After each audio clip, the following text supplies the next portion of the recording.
हरि ओम. अमृतानुभव. योगदास श्री जय गणेश जोशी यांचे प्रवचन. अध्याय 6. शब्दखंडन. ओवी क्रमांक 14. आठवे का विसरे, विषो होऊनी अवतरे, तरी वस्तूशी वस्तू दुसरे, असे ना की.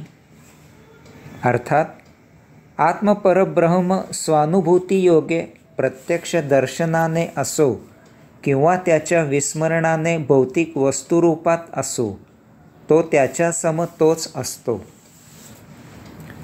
आत्मपरब्रह्माची आठवण म्हणजे त्याची सेवा करत, त्याला अपेक्षित असे आचरण करत, त्याचा दर्शनार्थी होणे, त्याची स्वानुभूती घेणे, कैवल्य जीवन जगणे असे आहे. तसेच आत्मपरब्रह्माचा विसर म्हणजे भौतिक वस्तुजगताच्या भोगापवर्गतेत आयुष्य जगत, विषयवस्तूंचे उपभोग घेत, यमधर्माप्रमाणे जन्ममरणाचे फेरे घेत राहणे असा आहे. माऊली सांगतात की असे कसेही असले तरी आत्मपरब्रह्मात यत्किंचितही फरक होत नाही. ते विश्वाच्या केंद्रस्थानी पुरुषोत्तम म्हणून, विश्वात परमात्मा म्हणून, ग्रहगोलांच्या केंद्री आत्मा म्हणून आणि सजीवांच्या अंतःकरणात अंशात्मा म्हणून, विश्वे निर्माण होण्याच्या आधीपासून आणि भविष्यात दुर्दैवाने विश्वे नष्ट झाली तरीही ते जसे आहे तसेच असणार आहे. उदाहरणार्थ, साखर श्रीखंडात किंवा जिलेबीत किंवा चहा कॉफीत किंवा आणखी कशात घातली तरी तिच्या गोडीत फरक होत नाही. सोने विविध प्रकारच्या दागिन्यात, बिस्किटात, लगडीत किंवा अशाच काही आकारात असले तरी त्याच्या सोनेपणात काहीही फरक होत नाही.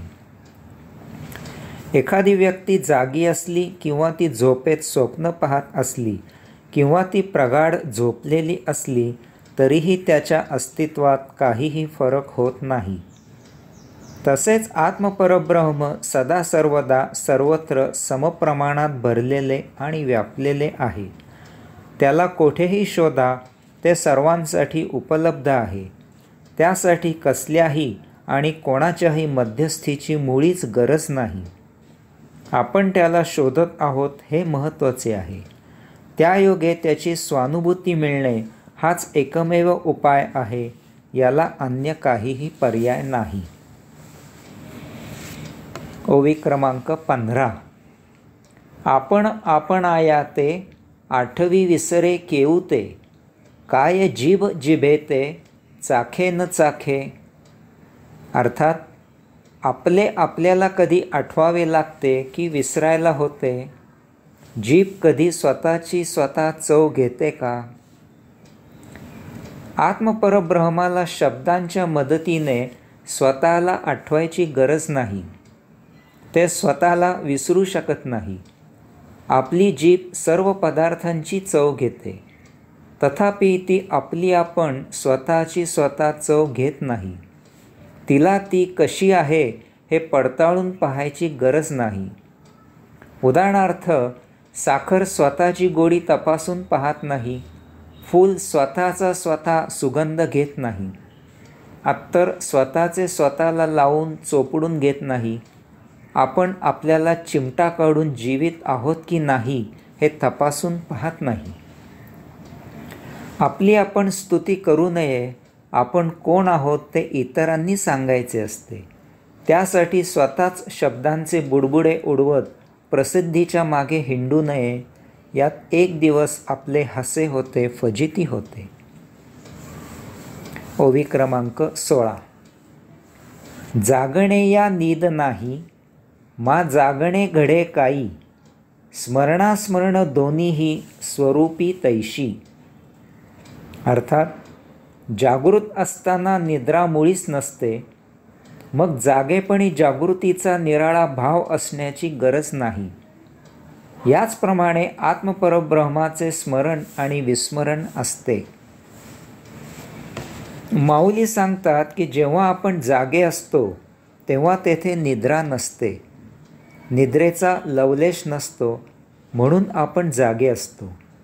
मग आता अशा परिस्थितीत जागे असताना आपण जागे आहोत असा निराळा म्हणून काही भाव असण्याचे काहीही कारण नाही.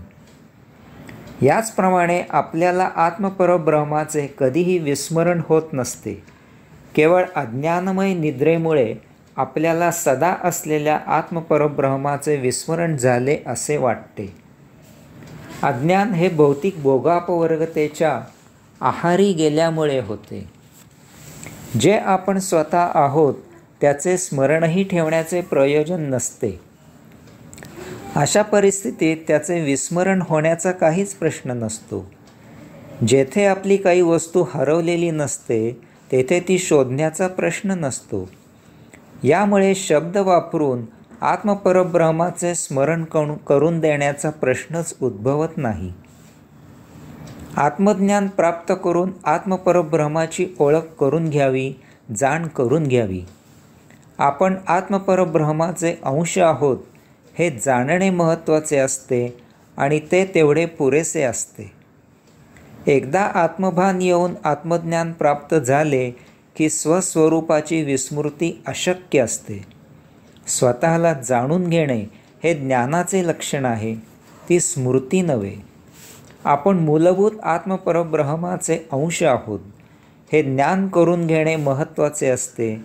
येथे स्मरण किंवा विस्मरण असा प्रश्न नसतो. ओवी क्रमांक 17. सूर्यो रात्री पा नेणे, मा दिवो काय जाणे, तेवी स्मरणास्मरणे आपण वस्तू. अर्थात सूर्याला रात्र माहीत नाही आणि दिवसही माहीत नाही.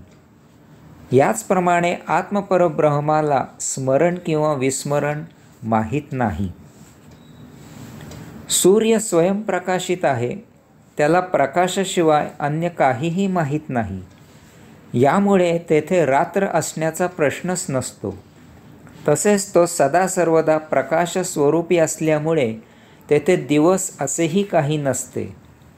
पृथ्वी आदी ग्रहांवर रात्र होते म्हणून दिवस ही संकल्पना असते. एरवी असे काही असण्याचे कारण नाही. पृथ्वीच्या गोलाकार आकारामुळे आणि स्वतः सभोवती आणि सूर्यासभोवती तिच्या वर्तुळाकार गतीमुळे पृथ्वीवर दिवस आणि रात्र असते. तसे सूर्याचे बाबतीत असण्याचे कारण नाही.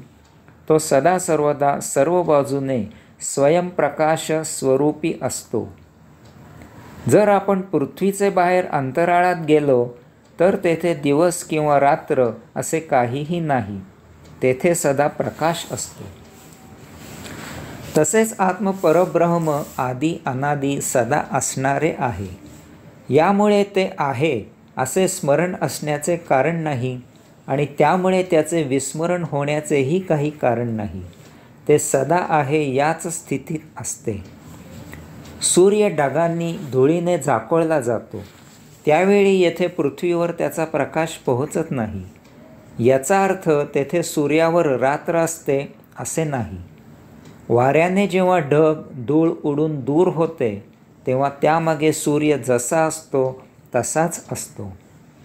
याचप्रमाणे आपल्या भौतिक अज्ञानामुळे जेव्हा आपण आत्मपरब्रह्मापासून दूर होतो, ढळतो, त्यावेळी आपल्याला आत्मपरब्रह्माचे विस्मरण झालेले नसते. अध्यात्माने जेव्हा आत्मज्ञान प्राप्त होते तेव्हा भौतिक अज्ञान दूर होऊन मुळातच असलेले आत्मज्ञान प्रकट होते. आपण सदा सर्वदा आत्मज्ञानी असतोच. हरिओम.